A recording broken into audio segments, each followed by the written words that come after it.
He stood in a cracked field, soil turned to dust by years of chemical sprays, wind sculpting the dry ridges. Then he took a handful of compost, mixed it with biochar made from charred crop waste, and buried it into that same soil. The earth drank it and seedlings sprouted where nothing would grow before. That moment marked the beginning of something huge, a shift so radical in Burkina Faso that many say it might be the first time a whole country in Africa is trying to turn away from a style chemical pesticide dependency to grow food organically from the roots up. What forced this change? Who is pushing it? And can it really feed millions without the old tools everyone said were essential? Stay with me, because what comes next is the story of soil, politics, and survival, a story few know, but many should. Burkina Faso has been living in the crossfire, unpredictable rains, advancing desert, soils stripped by overuse of chemical fertilizers and pesticides, mid-century growth peaked on external inputs brought in by foreign aid, commercial farms, international agribusiness. But those inputs had side effects: dead soil microbes, poisoned water, crops vulnerable to sudden pest outbreaks, expenses farm families couldn't sustain. In many farming zones, smallholders were trapped by expensive chemicals, hope for yield or risk disaster, decades of dependency with rising costs and falling returns. And then came the shock. Climate change turned every weather gamble dangerous. But around 2023, a shift began. Protests, local farming experiments, academic research, NGOs, even government interest in restoring land health. The idea, maybe it is time to try going back not to old traditional farming exactly, but to methods that work with nature, not only forcing it with chemicals, which leads to how the government under Ibrahim decided to make this more than just experiments.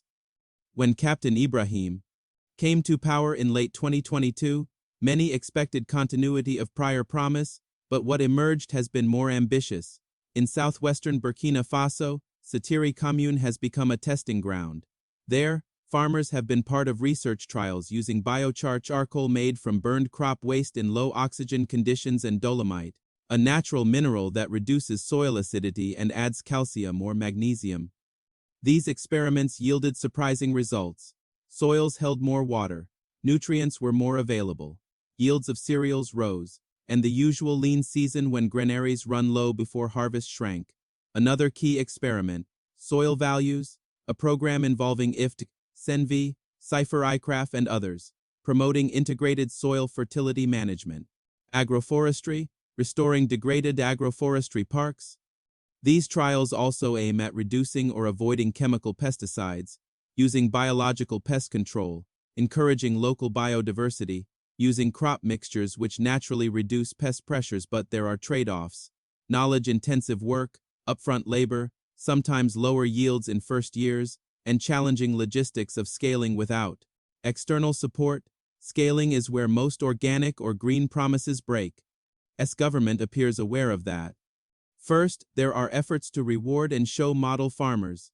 In 2024, in the Hots Bassins region, a competition selected 36 agroecological producers, including many women, as models. These model farms are demonstration plots to spread techniques. Then, institutional supports, increased budget for rural development. Programs like IPP3, a presidential initiative for agricultural production and food self-sufficiency, funding trainings, distributing materials, giving land to youth. Partnerships are also key.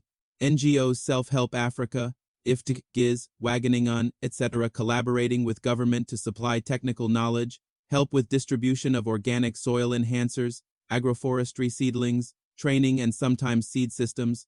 Government commitment also shows in infrastructure, water projects, dams, reservoirs, irrigation, to reduce vulnerability to drought, which is crucial when you reduce pesticide or fertilizer dependency. Still, there's concern. Scale, cost, how to maintain yield and profit for farmers, whether free inputs can be maintained, whether local markets will pay for higher quality, maybe more labor-intensive produce, on the promise side.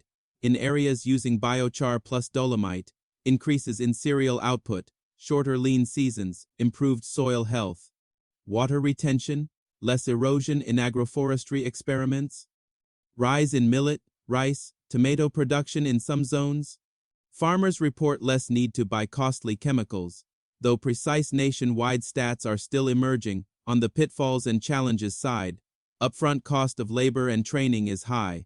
Organic strategies tend to require more human input, more time to rebuild soil health. Risk of lower yields at first, especially in parts of country with extreme drought or degraded land requiring rehabilitation. Market pressures. Chemical-grown produce still often cheaper per kilogram. Organic produce may fetch premium but only in limited markets unless supply chains develop. Dependence on foreign funding for research, training, inputs like biochar production, seed systems risk if funds dry up. Still, the balancing seems promising. Many farmers and communities are buying into the idea, seeing tangible changes in harvests, in soil moisture, in cost savings. For Burkina Faso, this organic revolution isn't just about more grain. It's about control, about saying, we don't want to be beholden to foreign companies selling us pesticides and patented seeds. It's about rejecting models where chemicals, subsidies, foreign advice dominate. It's about recalling Thomas Sankara's push in the 1980s. For self-reliance and agroecology, health is a big issue. Chemical pesticide exposure has been a problem for workers, families, downstream water systems. Less reliance could reduce oxen burdens. Ecologically, restoring soil means better resilience against drought, better water retention, less erosion, more biodiversity, all urgent in a Sahel environment where every drop of water, every bit of shade, every rooted plant matters. Politically, S strategy ties into his broader narrative, distancing Burkina Faso from foreign dependency, refusing certain partnerships or aid conditions tied to chemical usage, boosting local production so food imports drop, giving youth and farmers power, but the stakes are high. If yields drop too far, food prices soar. If climate shocks hit, farmers may need fallback. If donor support changes, the programs might stall. So, is this experiment sustainable long-term? That's what the conclusion explores. Burkina Faso is attempting something rarely done at national scale, pushing away from heavy chemical, pesticide-driven agriculture and toward an agroecological, organic model that respects soil, health, culture, and independence. There are early signs: healthier soils, better yields in trial zones, more farmers engaged, rising political commitment.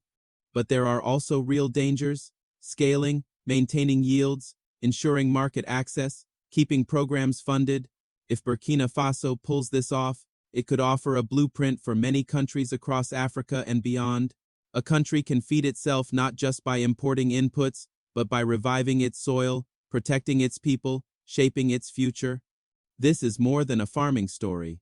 It's about dignity, resilience, and reclaiming what was always theirs: the power to grow, to nourish, to thrive.